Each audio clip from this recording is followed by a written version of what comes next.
Welcome to the Pindown, your Detroit Pistons podcast. I'm your host, Wes Davenport from Motor City Hoops and Detroit Bad Boys.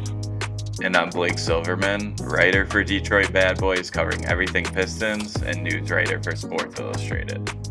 All right, we got Derek Brown already live in the chat. Let's finally get to catch a live show. Let's go. He's pumped. We're pumped. I know, the Pistons had their season cut short there by the Knicks last week, and we haven't gotten to record since then. But lots of excitement still, it seems like, going into the offseason from the fans, and rightfully so. So yesterday we had Tracy Langdon's press conference, and now we get to talk a little bit of Pistons basketball before we actually get fully into the offseason stuff. Vinci313 AO, what's up, guys? If you are in the live chat, if you're tuning in with us here right now, please do the like, subscribe to the YouTube channel, all that usual stuff. I don't know what can you like and subscribe on Facebook? Is that a thing? Definitely like. I don't know if you can subscribe, but well, do whatever you can over on Facebook. And then if you're listening on podcast as well, leave a comment or review, something along those lines. That does help us out. It all helps us grow. But before we actually get to the many questions we got today, Blake, how about just your thoughts on that playoff basketball series we got to witness for the Pistons? I mean, definitely disappointing. Like, I hate that that's my first thought, though, just because like it was such an incredible season, and this team really exceeded where everyone thought they were going to be. It's just, I mean, the stat that the last 4 games, and Derek, shout out to you. We do have to find out how to get Super Chat working. We really appreciate you. But yeah, it was like the closest series in terms of like points separated and since like the 1980s or something like that. So, and this Knicks team, like, this is the first time we've recorded since the series ended, but they're already up 2-0 on the Boston Celtics in a couple pretty wild games that could have went either way as well, but they stole both those games. Like, that's a good basketball team that you don't really know like when this run is going to stop, and who knows what's going on with Boston. But overall, just for the Pistons to be like right there, and it definitely felt like they belonged, which I think is the most important and long-standing thing to me. Like, definitely disappointing. It really hurt to not see them get a playoff win at home. But I have a feeling that that's not going to be their last time for a long time like it was before. No, that's not going to be their last shot at all. Like you said, they looked like they belonged, and I think for me, I was just really happy when they got that Game 5 win, because a gentleman's sweep, it's still a gentleman's sweep. If they went out 4-1, it would have felt like maybe that one win was a fluke. Maybe they just got lucky, right? They just caught the Knicks on an off night, something along those lines. Even with how this point differential in that series turned out, you still maybe would have had that sinking feeling in the back of your head going into the offseason. But they got that second win on the road, right, in Game 5 after they got kind of hosed a little bit by the officials in Game 4, right, on their own home court. The way do they come back, respond, get that second win, and then at that point, it was all kind of gravy to me, because it's not a fluke. It's not a fluke at all. Like you said, they proved that they belonged. They looked legitimate against a very good Knicks team, and I keep going back to where we were before the season started, thinking about our predictions for win totals, and I think you and I were both thinking, man, 28, is that okay? Like, is that too high? It felt like we were maybe too high on the team by picking 28 wins, and they go out, they get 44. They give the Knicks a good series and prove that they are a heck of a lot more than we ever could have thought. So I get the disappointment. At the same time, after they got that second win and it went to Game 6, I was just happy. I was good with whatever after that. And they almost, like, they were so close to forcing 7. They probably should have. They And were. yeah, and you've seen like the only time they won in the series was on the road. So uh anything can happen if you get to a game 7, and they were right there. Like, I feel like easily they didn't win the series, so I don't like saying it, but like the series could have been totally different if things are flipped in those and like the game 4 that you mentioned and everything like that. I just think at the end of the day, like Jalen Brunson made some tough shots. I know all the talk about his foul baiting and everything, which is super annoying when it's going on. But that dude's a great basketball player. Made some unreal shots, and he's been great in their second round series as well. And Cade has been incredible. I know there were a number of shots that didn't fall for him in big moments that you would have liked to see those drop, but he had a good series too. I know he was a little cold at times, but you just can't ask much more when you're going up against a really tough basketball team. Yeah, absolutely not. And the final thing that I would want to leave fans with here before we get into the questions, and yeah, guys, we will do a big like playoff takeaways episode. Just not this one. We actually had quite a bit of pre-submitted questions, so we want to make sure that we get to those and all of your live questions too. If you're in the YouTube or Facebook audience with us now, so make sure to send those in too. But I just don't let yourself as a fan. This is my soapbox PSA. All right, don't let yourself as a fan play the game of well, if a couple balls bounce a different way or a couple calls go a different way, the Pistons actually may have won the series. Because I get it, right? That's true. The games were all so close. They had a shot to win every single one of those 6 games. I get it. That's great. The Knicks could say the exact same thing. They could turn around and they could go, man, if we just get a ball game stoppage, sorry, in game 5, we can pull that out and win this in 5. If we in game 2, if they just played a little bit better down the stretch, made a few more shots, and the Pistons missed a few more shots, that was still a tight game, right? So the Knicks could have been looking at maybe a sweep at that point. Like this goes both ways, and the most exciting thing I think out of that series is it should have been 6 games. This was supposed Mhm. to be a 6 or 7 game series, and it was. The Pistons lived up to it. They were a tough out. They didn't go down easily, and like you said, they looked like they belonged. That's a huge win.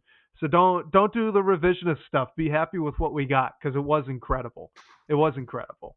Now, speaking of the incredible thing that we got, let's do a little bit of a season look back here for a second. This was a fun one, and for you, Blake, I have the categories in our outline Yeah. peek behind the curtain for everyone else. I couldn't fit all of them into the banner here on StreamYard, so I'll read them off. But DP Victory, DPB comment says, please distribute the Pistons' 44 regular season wins into the following categories. This is great. So, number 1, number of wins being attributed to the Pistons' young players. Number of wins attributed to the veterans would be number 2. Number of wins attributed to coaching or culture changes would be 3. And then 4 would be how many or how we would like to see those numbers change going into next season if they win 50 games. So let's just focus on the 3 categories first, and then Mhm. if we have time, we can get onto that last one. How would you distribute these 44 regular season wins between those 3 categories? It's tough because I'm not gonna cheat and just like make it even between all of them. But I think you can make an argument that like each of these impacted the each win like like if you remove one of these elements or categories, the season could have went a totally different way. So I'm just gonna use like 40 to just make it a nice round number for us. But I think I would do it like 20, so 50% young core, and then the other 25% split it up between coaching changes and the vets. The only reason I'm giving so much more to the young players is just simply because of how incredible Cade Cunningham was. Like, I don't think this season is anywhere near what it was if Cade is simply like just not doing what he does. He doesn't make that all-star leap, have all these incredible moments that he had throughout the season because he's really just the focal point of this team. He's the franchise player. He's the future. So I think he deserves a lot of credit. And not saying like JB and Malik Beasley and Tobias and Schroeder at the trade deadline don't, because I think it really was an aspect of everyone working together. But I think I think what Cade did is just like the Pistons wouldn't be anywhere close to there if Cade didn't have the season that he had. I think Langdon said it in his postseason press conference, right? Cade had been really good his first couple of years in the league, but what he did this year, the leap that he took, was essentially driving winning basketball for the team. He's the best player. He's the straw that stirs the drink, and it all works. He figured out how to win in the NBA with him being the main driving force behind that. And I completely agree with you. Like I'd even say too, I think with these three categories, right? You got the young players, veteran additions, and then coaching or culture changes. They all kind of bleed in to one another a little bit because like Cade and Tobias Harris and Malik Beasley and Tim Hardaway Jr., huge impact on the culture that developed during the season. Like it was the veterans, yes, and I mean honestly, we'll get into offseason talk later, but I'd be a little worried about moving on from Tobias Harris because of this in particular. It seems Mhm. like he's such a veteran leader for this group, but all four of those guys shaped the locker room as well as JB Bickerstaff and the coaching staff that he brought in. So that's the young players and the veterans impacting the coaching and impacting the culture. And I mean, I think too, like you look at a guy like like Asar Thompson, and just being surrounded by more shooters than he ever had been in the past.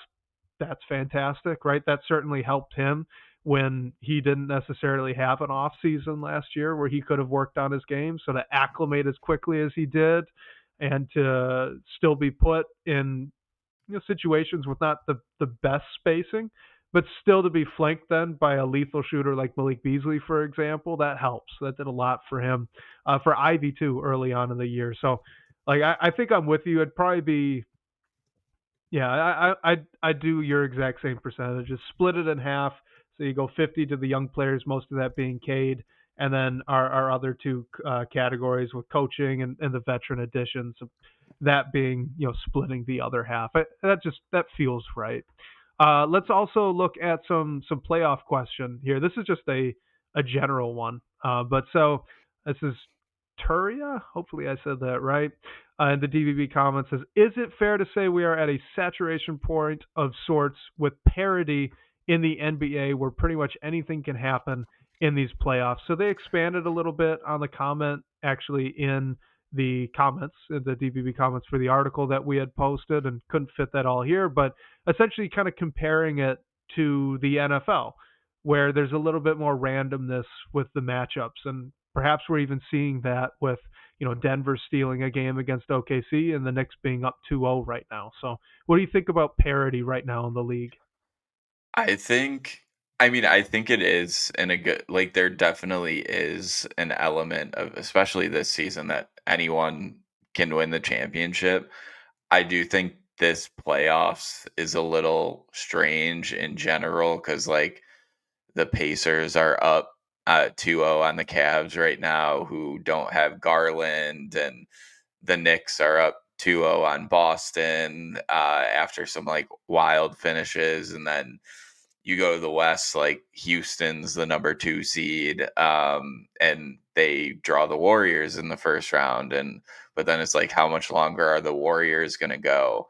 Um, I just think this year there's been so little separation in between like both conferences. And like to be honest, I'm kind of surprised because I thought Cleveland and Boston were like far away the best teams in the East. But Cleveland, some injuries, and Boston, I mean, some injuries too, but just not playing well. So I think there are still going to be those elite teams that yeah, would they be guaranteed to win a title or reach the finals? No, but I think like most years in OKC, like they very well still might make a run and are a threat to win the title, but like they have to play up against Nikola Jokic right now and everything like that. So I think like those teams that are built to last, like the Bostons and the OKCs, I think they'll still like dominate, but that's not to say that like crazy things don't happen because we're seeing it this year overall. So I think like parity is like a thing, but I also don't think just like I think this year is a bit of an anomaly essentially because of all the nuances that each team is going through.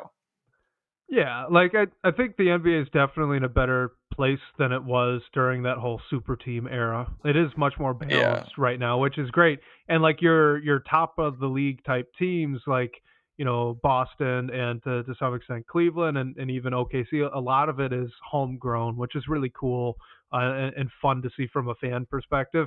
But I think I'm with you. Like it's better. It's much more even now than it was when you and I were younger, for example. But it's still not Mhm. the NFL where it's really a coin flip on those playoff games.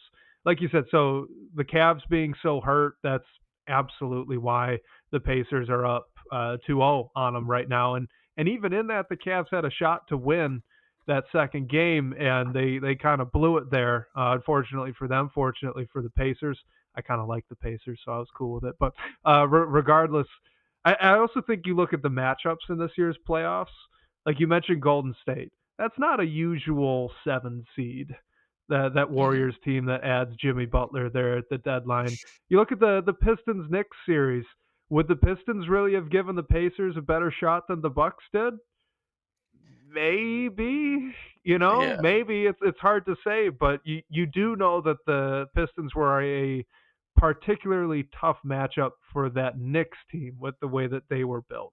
So I also think we had just some favorable seeding, honestly. Like Yeah. like Clippers Nuggets was awesome, awesome, and that's Yeah. just you couldn't have planned a better matchup between those teams. And I think if you put either of those teams in a different series, it looks a little bit different, right? So Well, yeah, even that's where I'm at.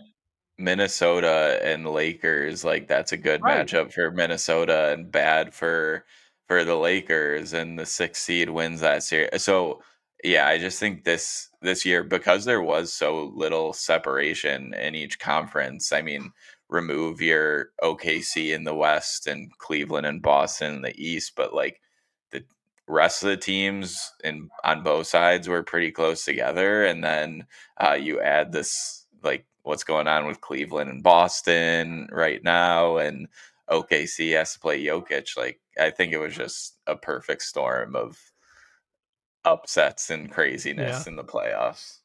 Yeah, I just hope we can continue to get lucky like this with these matchups in Right. future playoffs because this has been a really fun one to watch. All Yeah. right, let's look kind of a draft question, kind of not. This is from General Smoky Clay. Says the impact of NIL on pick value is interesting, right? So as more older college players are choosing to stay an extra year so they could get some of that NIL money, they forego going and entering the draft, which obviously hurts the back end of that draft, right? Because it's usually the kind of role players, later first round, early second guys that take the step back and just take the NIL money, or at least that's how it's shaken out or seemed to shake out so far. So he asks, does this increase the value of second round picks 2 to 3 years from now, which the Pistons have a ton of? Because eventually this evens out. Guys can't just keep going back to college forever. So if you have right now a large pocket of players deferring their entry into the NBA draft to pursue NIL money, in the future it stands to reason that they would be better NBA draft prospects and then coming out at the same time. So almost overloading some of these classes in a couple of years with still your one and dones and your sophomore players that took a big leap, and then now these fourth year maybe senior players that could have gone in previous eras but would not have now. So that's the general idea that he was arguing for there in the question. What do you think about that? Is that plausible, or do you think maybe NIL is going to have a different impact as we move forward? Yeah, I mean, I don't think NIL will ever have a huge impact on like your first round prospects because if you're a prospect and you're getting first round buzz after your freshman year, like you have to go just because it's like you need to show flashes as a one and done guy, and that's like it's harder than I'm saying it. I know that, but like that's all you need to do, and then each year you stay, you have to like just do a little bit more, like take over a little bit more to keep your stock where it is. And just Um really quickly to add on to the point you're making, you also have to think about long-term income because if you have a chance to go to the NBA in the first round, that is a 4-year contract, mostly guaranteed. Maybe or sorry, a 5-year mostly guaranteed contract, not a 4-year. So your NIL is just through the period that you're in college, and if everything works out, then great, awesome, right? You get a little bit more in that way. But if it doesn't, and the NBA side falls through, you passed up on quite a bit of long term money in pursuit of right now money. So that's a factor as well. Just to add on to what you were saying. Yeah, and I mean, I know I'm definitely taking this like in the weeds too immediately, but like I know that years of service is a big deal for these guys in the NBA. Like first what jumps out to us is like they're a year earlier and being eligible for an extension, like when they really have an opportunity to get paid. Same thing with free agency, and teams are much more comfortable taking shots on like younger guys and developing them within their system. And not to like, I love the idea of like 4-year players like being able to contribute immediately to an NBA roster. I mean, I think in the general question, I think that it might be class specific, just depending on how things shake out. Like, yeah, will there be one class in a couple years that might be deeper than what we've seen? Yeah, and if there's a guy that a team likes and the Pistons have a pick there, whether it's a draft day trade or general range leading up to it, that definitely helps you make a move and maybe get something you're interested in or more draft capital in the future. But I think in general, with like second round picks, they're always going to be valuable because teams like what we're seeing the Pistons doing, they pool them and maybe turn them into something else down the road. And if you can't turn them into anything else, you just keep the assets in your cupboard for when a deal is going to happen, or you make a pick and see if you can develop a guy in your system. So I don't know. I honestly think it's gonna be more or less the same, and I think, like, second round picks are still gonna hold their value unless it's, like, a fake pick, like, top 55 protected or whatever that's just thrown in because you have to throw in something. All right, fun one here from Derek Brown in the live audience says, "Do you think Asar and Ron can work together in the future?" He says neither is big enough to play the power forward, and the offense struggles, and the half court might make it difficult or might not work. Sorry. Man, I feel like this just depends on how Ron develops because, like, I think you could get away with Asar as the 4 long term, but I think it depends, like, is Jalen Duren your like, what are you gonna do at center if Asar and Ron are your starting 3 and 4? Like, I just think it really depends on how Ron develops offensively and with his shot because we know his shooting's a work in progress. He turns down open looks. He's a good driver, great energy guy, good defender. But just with what we've seen at times with like Asar offensively, and we saw some really good games from him in the first round and throughout the year. Like he's not gonna be that guy that teams worry about like on the perimeter or anything like that. And if you have two of those on the floor together at the same time as like your main core, I think that's just gonna be easy for teams to exploit and make Cade Cunningham's life a whole lot more difficult than it needs to be. Yeah, I agree. Like the question kind of baked into this is if Asar Thompson can essentially play at the four, right? So in a situation with Asar and Ron both starting out at the forward spots, you're not playing a traditional 3-4 system, right? Where you have a regular small forward and a regular power forward. It look a lot more like what the Pistons right now have done with Asar Thompson and Tobias Harris, right? So the thing with Asar and the reason that he's so unique and what makes him both valuable and a tricky puzzle piece to fit at the same time is that offensively he's a four who can handle the basketball, right? It's like it's a bit like if Aaron Gordon couldn't shoot, right? That's your Asar Thompson role offensively. You want him in some DHOs, you want him in some pick and roll, you want him as a cutter, you want him in the dunker spot, you want him flashing to the elbow, right? That's where you want Asar to be offensively. Defensively, though, I agree with everybody that he's much better out on the wing or on guards because he's so good out there. It'd be almost like tying one hand behind your back if you don't ask him to guard, Jalen Brunson, right? That just doesn't make sense. Why wouldn't you do that? He's very good at it. So then the trick is, can you find another forward who can offensively play like a wing and defensively hold up against bigger fours like Julius Randle, right? Because truly, the weight thing is only a problem for specific bigs. So Julius Randle would be one, Zion Williamson would be one. These are guys that, like, if there isn't a guard that you want Asar checking, you really probably wouldn't want to put him out on those guys.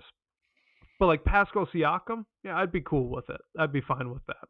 Oddly enough, I think Asar could probably do a decent job on Giannis. So like it's more the question of, can you allow him to roam and match up to the other team's best perimeter player when he's playing the four? So can you find a guy that allows you to do that? I think Ron has a shot. I think it could work. Again, I'm not too worried about size there. I think both Ron and Asar actually could serve to put on a decent amount of muscle over the offseason. That would be a top priority, I think, for both of them if they can. But I to me, my answer is jury's out. I think it can. I want to see them try. Long term, I think the idea here is to get Asar essentially at the four in your starting groups and then start to move him around like a chess piece after that. But whether or not he and Ron can make that work is kind of up to them. Yeah, and I just think, like, with these 4, the non-Cade, like, young pieces, you have Ivy, Duran, Ron, Nassar, like, I I don't think you're gonna be able to pay all of them what they want to be paid, so, like, who who's it gonna be? And maybe, like, you don't have to. Ivy and Duran are extension eligible this season, obviously, and then Asar and Ron are shortly thereafter, so is someone going to go into restricted free agency? Like, what what is going to I mean, I think it's just clear there's going to be a time where you have to make decision. We're going to find out what at least a couple of those decisions are, or where the front office's head is at this off season.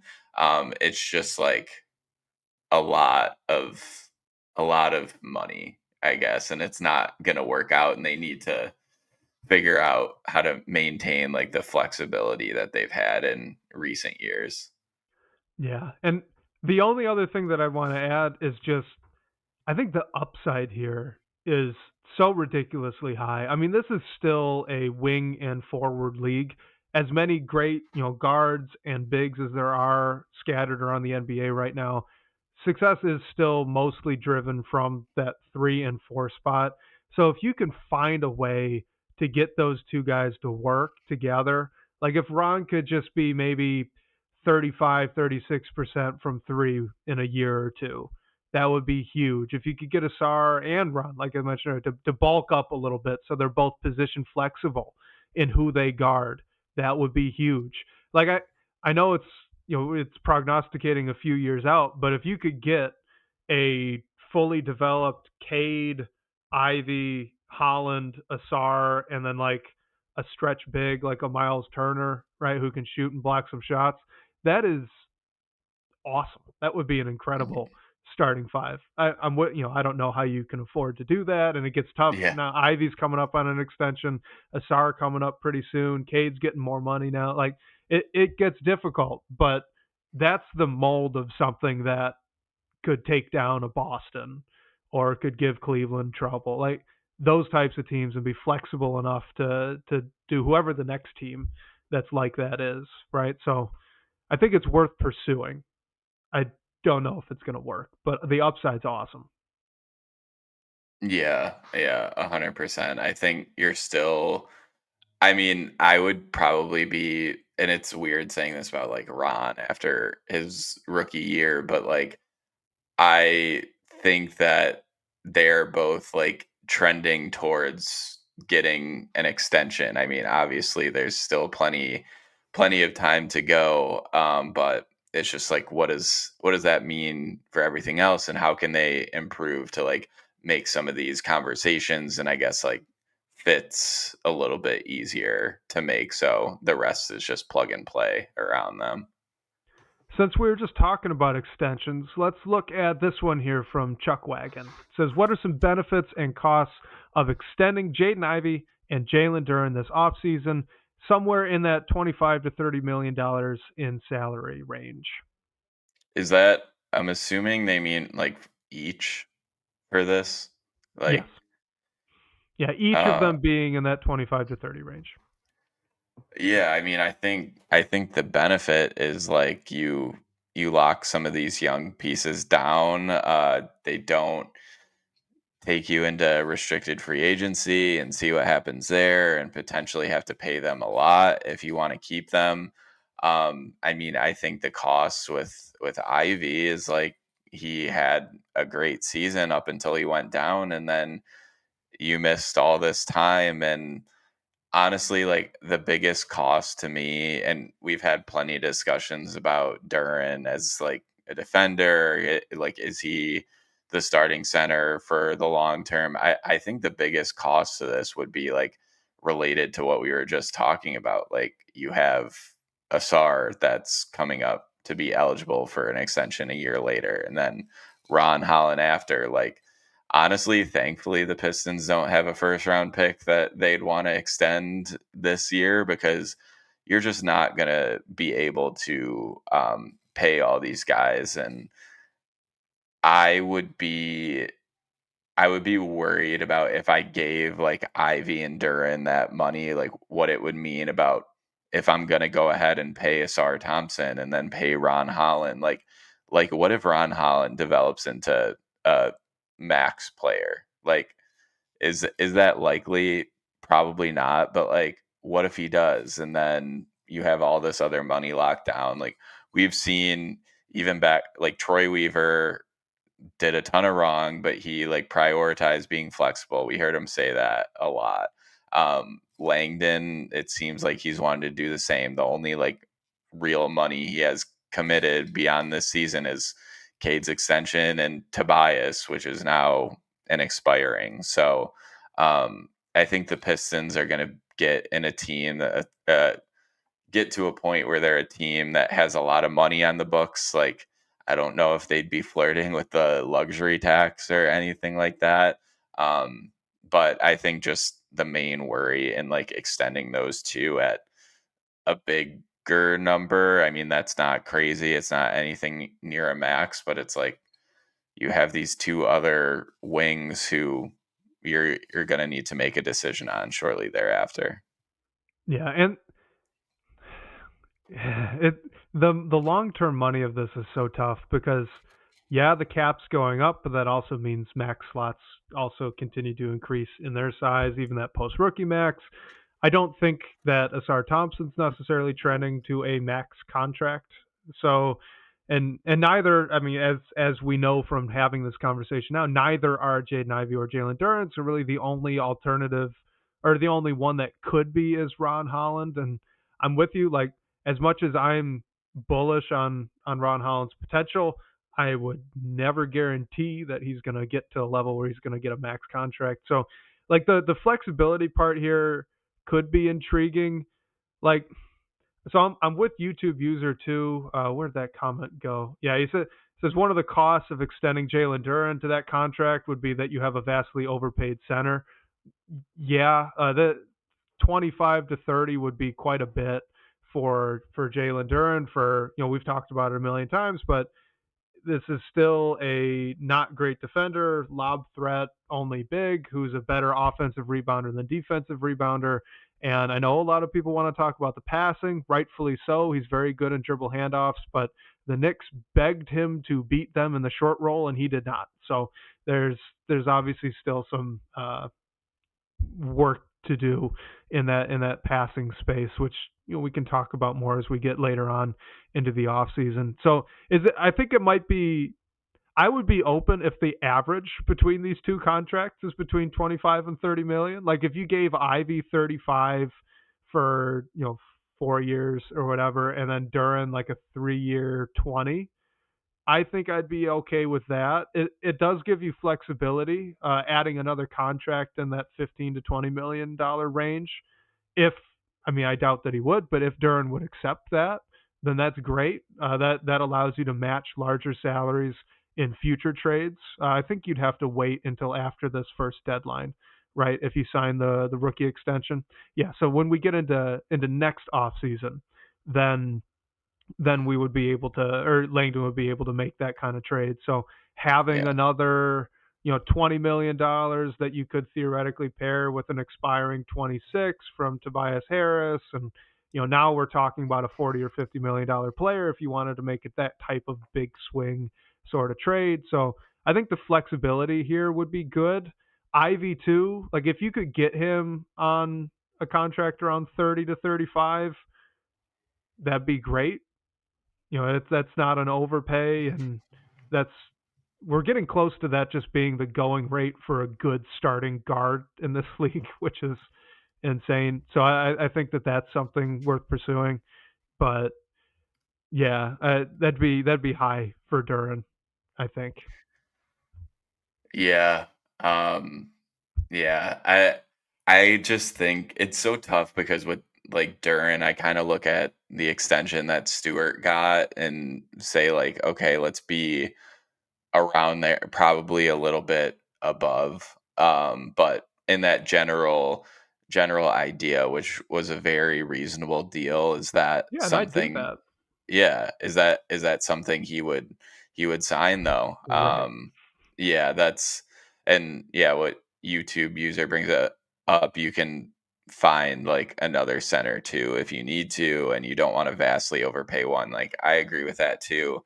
But I would like for all the criticism that we've sent Duran's way, like I think he's also like a big piece of this locker room and is a great like offensive pick and roll partner with Cade too. So I would just like if he was extended this summer just for it to be somewhere reasonable because we're not talking about either our max players and who knows if any of these young players besides Cade are like I think the one that has the best shot is Holland, but has a heck of a lot of work to do to potentially get there. All right, so we did get a couple of voicemail questions. So let's take a look at, since we're talking off-season stuff, let's do this one from Glendale, I think was the name. What's going on, guys? Listen to you guys every day, every podcast. This is Rondell. My question is, in football, they say the biggest jump for players is between year one and year two. What about basketball? Is it year one and year two that you expect big jumps, or is it later on in their careers? And I ask that because of Sarah Thompson not having an offseason last year. We'll have one this year, and Ron Holland going in for his first offseason. What do you expect from those guys in the improvement that they should make, that they could make? Thanks. All right, before you give your response, also could have been Wandale. I didn't catch the name, so let us know either in a comment or in another phone call, voice message. Appreciate the question. What do you think? When is the bigger jump? He's right. When we're talking about football, it's usually a year two big jump, right? So what is that for basketball? Yeah, I think, and I'm interested in like what you think because I feel like it's year 3 to year 4, and like some guys it even happens later. And I mean that answer might be a little bit of recency bias with what we've seen with Cade Cunningham, but I think we've seen that with some other guys as well. So, and what he brought up about Asar Thompson too is a great point. Like a lot of these guys, Cade even missing year two, um, those blips along the road happen. I think the main difference, if you're comparing it to football, is like the basketball, most of the highly touted prospects are like 19 years old coming into the league. Maybe they're 20 by the time they play their first game. Like Cade Cunningham's 23 right now, and I think they just need a little bit more time because of how raw they they really are. When in football you're getting like juniors and seniors depending on the player, of course, but just different rules obviously. So yeah, I feel like the most likely option is like year 3 to year 4, and if not that, like maybe they just need a little bit more time too, like year 4 to year 5, to be like 24, 25 years old. Yeah, I agree. I would say from my own observation, it's much more often it's a year 3 jump. Now, guys are constantly improving. I mean, the game of basketball is, it's not to say football is not complex, but you're much more siloed in the type of thing, whatever that thing is, quote unquote, that you're doing out on a football field, because there are so many different players. Your role is much more specific than it would be in the NBA or in basketball, where you've only got 5 guys out there and everybody's doing quite a bit of stuff.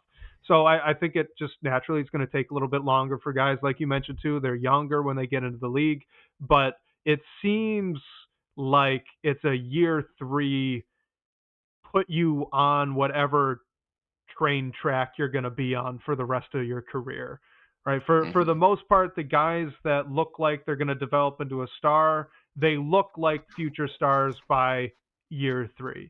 If they look like they're about to be a role player or a very good starter, that's where it seems to silo out. So you brought up earlier too that guys, or not guys, but teams really like drafting younger players to take a swing on. It's not because they're young and therefore they have more time to develop. It's more often the case that because they're so young, you get them for more of their not old age years on your rookie contract, plus the rookie extension that you could get them on later in right afterwards if they are a hit. Right? If you draft a 19-year-old, he becomes a star. Then by the time he ends that post rookie deal, he's what, 28? So if you lose out Hmm. on him at that point, okay, he's maybe only got 3 or 4 years left in the prime. But best case scenario, you've had a guy for, call it, 12 years, right? And then you lose them right when they start to turn 33 or 34.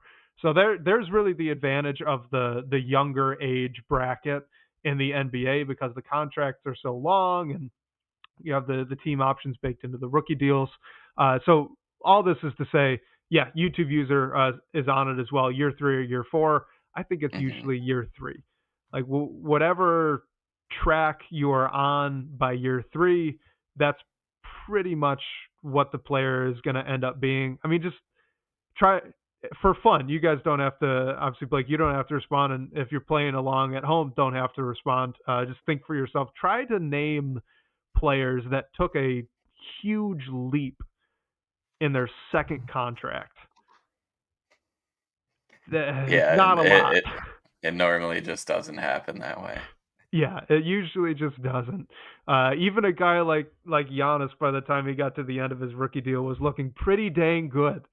He wasn't obviously what he became, but it was apparent by the time he put pen to paper on his contract extension that they found something pretty cool there in Milwaukee at the time. So, Yeah. yeah. Do you have anything more you want to add? No, I mean the only other thing, and you kind of brought it up too, but I think just like these guys are different. But so it could be, and yeah, QT mentions it in the chat. Like this is my main point. Like age is a factor too, and like a guy like Marcus Sasser, that's a great point. Who's older, like he's gonna be more ready made than a guy like Ron Holland, which QT brings up. So every player has like a little bit different of a contest text. There's definitely different groups you can pigeonhole them into, but overall, I think there is a degree of it too on like different players, different roles. It things just like pop a little bit later for some guys too. All right, since we're kind of turning more of our focus to the off season, we got a question from Tiger Fever, which I hope means that this is a Detroit Tigers fan and not like an LSU football fan or something. But regardless, says, what does a perfect Piston offseason look like to you? So let's take this broadly, right? You don't have to name specific players that you want them to target or anything like that. Just in general, what does a successful or a perfect offseason look like? I mean, I think a lot of it is going to be focusing on the guys that they had in their locker room. Like we were talking about NIL and with all the transfer portal stuff, like you see a lot of these schools, their biggest recruits are the ones that they already have, just keeping them in the building. And obviously, a different game we're talking about here. And like Malik Beasley is the most important free agent for the Pistons for me, or I guess the decisions that you're making on Ivy and Duran are probably more important. But for the team, like on the floor, like I just think you need to find a way to bring Malik Beasley back and for everything he brings to the locker room as well.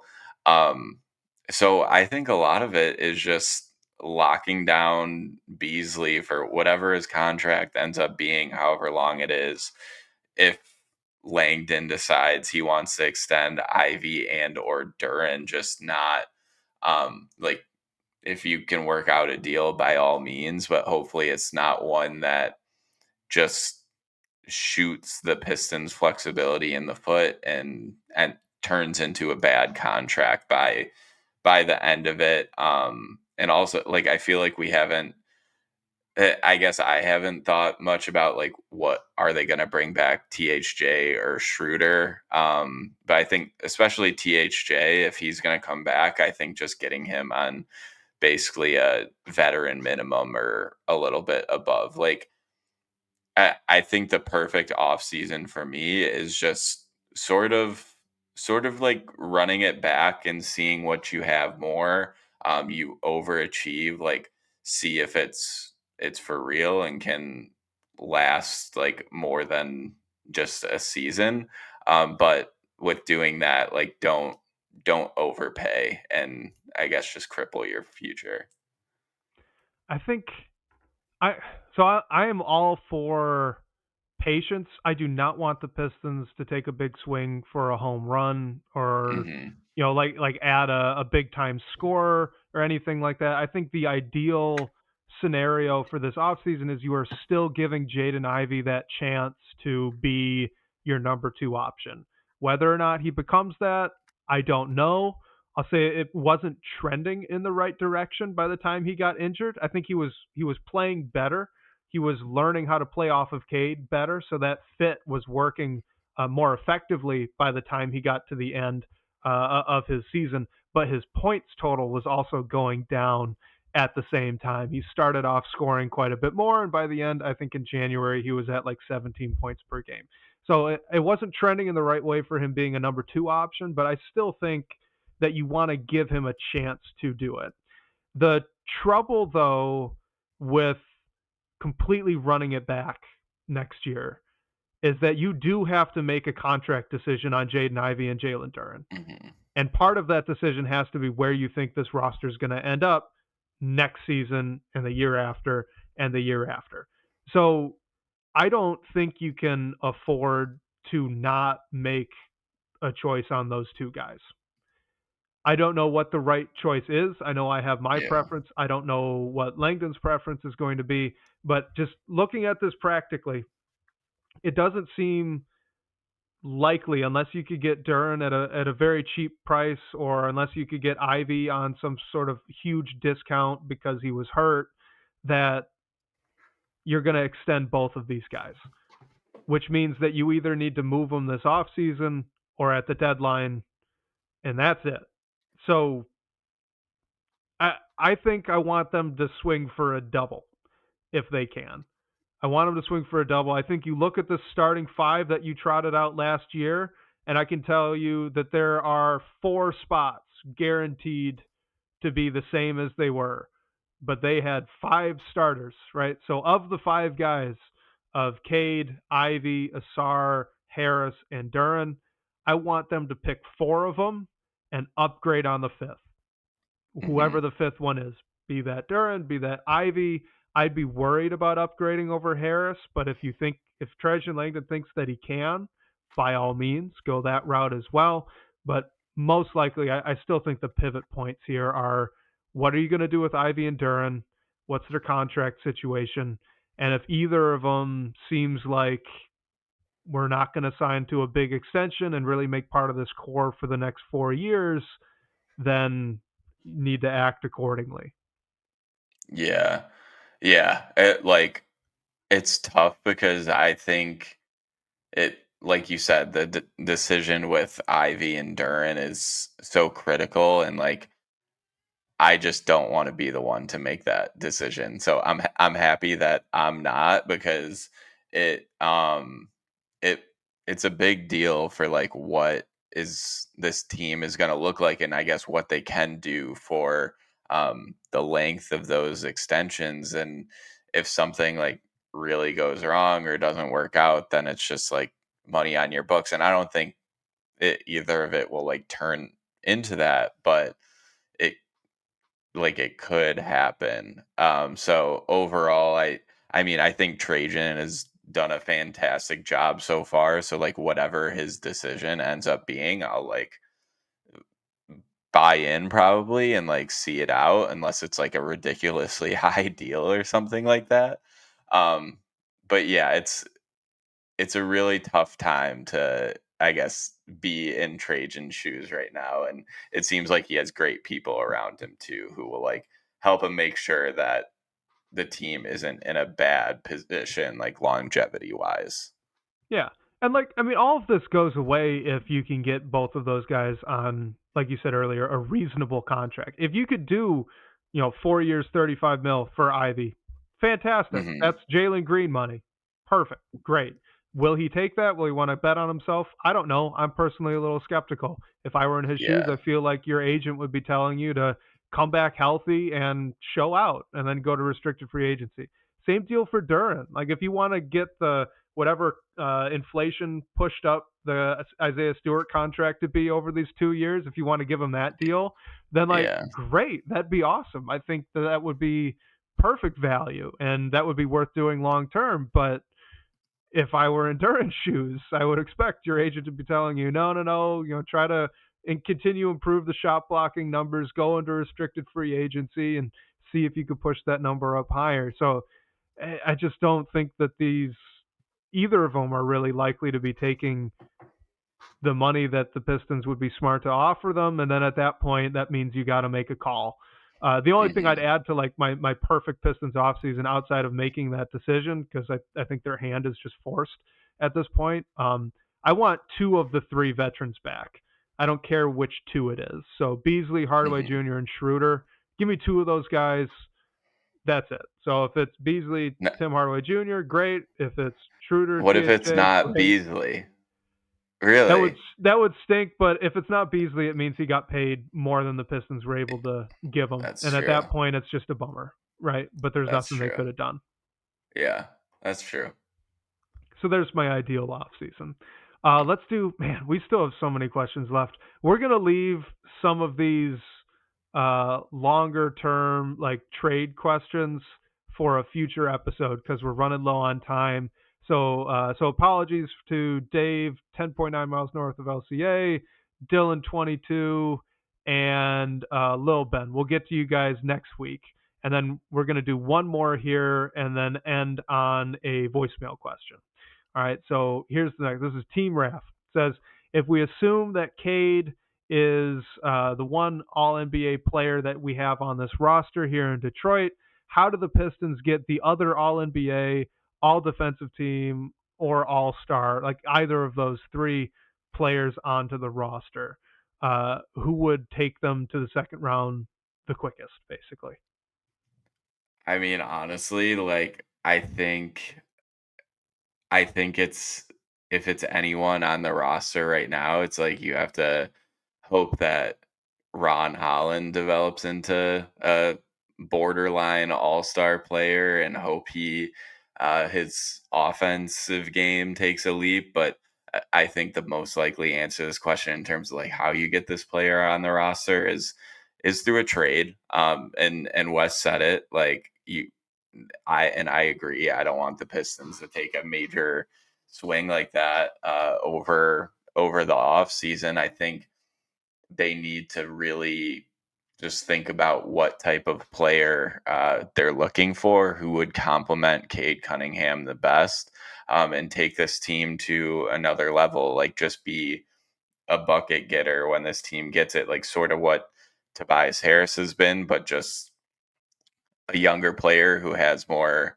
like offensive juice, I guess, and can like take over at times when Cade needs it, and just like with how good of a playmaker Cade is. So I mean, what I mentioned about Ron Holland, like we're talking about a rookie, so there's a lot to come there. But I think if it's not Ron, and this front office might not be willing to wait to see if it's Ron, like, and I mean, there might be a move before he would get to that point, is what I mean. I think the front office believes in Ron a lot, but I think there will be like some trade, even if it's not for a crazy big star, just like someone to maybe bridge the gap while Holland develops.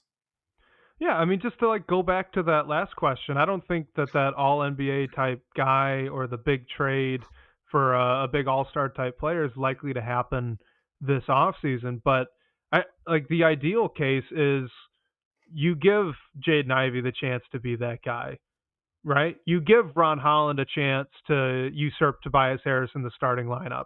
Ron Holland is not that far away. Like I understand he's really far away from being like a star, an all-star type player. But if you're just looking at that young guy and saying, okay, what does he need to be a good starter at the forward spot? Well, he needs to improve that 3-point shot a little bit and be a little bit more consistent with his ball handling. That's about it. That's that is tantalizingly close. So what if you get to next season and it just becomes apparent early on that, hey, Tobias probably needs to go to the bench, right? We probably do. We just need to see Ron Holland and Asar Thompson and see if we could figure this out now, right? Moving forward for the rest of this season. I think you want to give these guys a chance still to step into the big shoes that this would be. Can someone be all NBA? Can Asar Thompson make an all defensive team and compete for defensive player of the year? That would be great, right? Can Jaden Ivey be an all star in a really guard heavy Eastern Conference? Maybe, but give the guys a shot, I think. Let's squeeze this in before we get to the voicemail, and then we'll close out. This is from YouTube user. It says, what do you think the Pistons should do, in your opinion, could do, being the best major overall move, and then will do what we actually think Langdon would do this offseason? He says for the could do, make it a little bit painful in terms of what the Pistons give up. Oh boy. So in terms of should, I think it relates a little bit to just bringing back, like Wes said, a couple of the vets, maybe getting, I almost want to see them run it back and see how they start the next season, to see if they're in playoff position at the trade deadline, next year's trade deadline, and maybe then there's a move that you can make there. For in terms of what they could do, Wes, were you the one who brought up Desmond Bain as Yep, like I did, but I he, don't know if they can get there money wise. He's got a really large a contract. really, yeah, he has a big but something that, like, I'm just trying to go through these teams who might pivot, like the Miamis, the Jaren Memphises. Jackson Jr. would be like my target number one this offseason because he is on a relatively cheap deal. And although, I mean, to go back to last question from Team Raf, he's technically a one-time All-Star. So maybe that answers that, right? Maybe that's what Yeah. they could do. I just, with Memphis, they have Zach Edey already. So why would they want Jalen Duren? They'd probably rather have a guy like Ivy or Holland or Asar. And if I'm the Pistons, or at least me personally, I don't love Jaren Jackson Jr. as a four full time. I like when he can Mhm. moonlight at the four. I think him starting at the 5 and then doing a little bit of backup minutes with Isaiah Stewart, like next to Isaiah Stewart, that could be a lot of fun. That flexibility he could have, but I don't want him to be a full time four. He's much more Miles Turner than Chet Holmgren to me. So I just don't know if the fit's really there. Yeah. Yeah, that's fair. I'm just trying to look at because the free agent class, I mean, they're like Miles Turner is interesting, but I don't think he's gonna just sign with the Pistons and yeah, he's gonna cost a lot of money. So I think I think it's just like I know like we have a question about Zion that we'll talk about next week, but like I just don't think the moves like that, like the glaring names that could be available, like I think it's teams that could make a pivot and like who on those teams could potentially be available. And I think like Memphis is a great example. And then who knows what's going to happen in Miami too. Yeah, like to go directly to the question, I think what they should do, my opinion, is make that call on Ivy or Duran and probably Hmm. move on from whichever one you don't want to majorly invest in, because I suspect that it's going to take a major investment to keep both of them around on a contract extension. So pick and then act accordingly. I don't know if they're going to do that though. In terms of could do, I mean, I'll just stick with Jaren Jackson Jr. Like that's the younger Miles Turner to me, right? Both of those Hmm. guys aren't the best rebounders, but they're both great shot blockers. They can shoot. They can do a little bit of scoring if they up their volume. That would be like if you want to play Asar Thompson and Ron Holland together at the 3-4 or the 4-3, whichever you want to sort those two guys out at. That's the type of big you need to make that work. I know that you don't really have the physicality there. And if you are playing someone like a Jokic, it might be a little bit difficult, or an Embiid, but we've said this a million times too. It's not like anyone else can stop those guys either. So at least you make it hard for them on the other end. Um, in terms of what they will do, I honestly don't know. Is that fair to say? I have I mean, no yeah, idea. like, yeah, no one does. So I think it's like totally fair. And yeah, I think once we see like what happens, the decisions that are or aren't made with Ivy and Duran, like I think that's just the main domino to fall. Yeah. Then maybe then we can see where the rest of everything is going. And like if even reading into some of Langdon's quotes, which I thought his postseason presser was really great. I thought that it was a good bit of mixed in refreshing honesty in there. Like he's talked about before, being surprised right at how good the team was essentially, in not those exact words, but alluding to it. So like I thought the presser was great, but all of his comments on like Ivy and Duran and Asar getting another off season, you could read those either way. You could read Hmm. those as we're really invested in these guys, that's our future. You could also read into that as, I'm trying to position that we don't want to move on from any of these guys. Hmm. If you want them, you got to come get them. Uh, I just don't know which way it was leaning on that. It's for not having a first round draft pick. I think this is going to be a really interesting and fun off season. I Oh really yeah. do. Yeah, 100%. Yeah, and yeah, YouTube user said he feels like they're gonna run it back almost They completely. could. Like that's kind of what I think too. Maybe some minor changes here and there, like minor trade, but I don't think we're gonna get anything like groundbreaking. But maybe we do at like the trade deadline. We'll see. Yeah, and I mean, I think the one thing I am confident in is that there's not going to be a big home run type swing um, Yeah. this off season. I think, like I said earlier, I think there could be a double. I would like to see a double, like just improve one of the starting spots, but don't necessarily get a superstar who's going to go out and get you 30 a night or anything like that. But the big move, I'm pretty confident it's not going to happen. All right, let's close out on this one. This is from our guy, a fella. Hey, what's going on? Wes and Blake, the Pistons Pindown extraordinaire. This is a fella from the DBB comments, and I have a question for you. First and foremost, always appreciate the content, and thank you for answering my questions when you can. And secondly, with the season ended for now, what has been your favorite moment from this playoff series specifically? And if you want to put in the whole season, feel free, but definitely from this playoff series, what's been your favorite moment? All right, talk to you. All right, Blake, can I be selfish real quick? I want to make sure you don't steal mine. Yeah, go first. Please go first. Awesome. All right, Game 5, the Knicks making the comeback. It's getting dicey again. You know, the Pistons are trying to close out a tough win, another tough win. Cade Cunningham takes the little step back there on the elbow. He's incredible defense from the Knicks, and he does the most Cade Cunningham thing ever and hits an open cutting Asar Thompson for essentially the game sealing bucket. That was the most our superstar plays winning basketball moment for me, and it just made me very, very not only happy because they go on and win the game, and that was again essentially the game sealing bucket, but just the unselfishness of Cade, who some people say maybe should have taken that shot because he's the guy, right? If that's your mentality, he's the guy. He should have been the one to put it up to try and seal it. And no, instead he made the right play, the winning play. And it's incredible that the Pistons get to build around this guy for the foreseeable future. And that I, as a fan, I know that that's what I can count on every single night. Our superstar plays winning basketball. And that was the best moment of the playoffs to me. Yeah, that is a good one. I wouldn't have stole it, but it is a good one.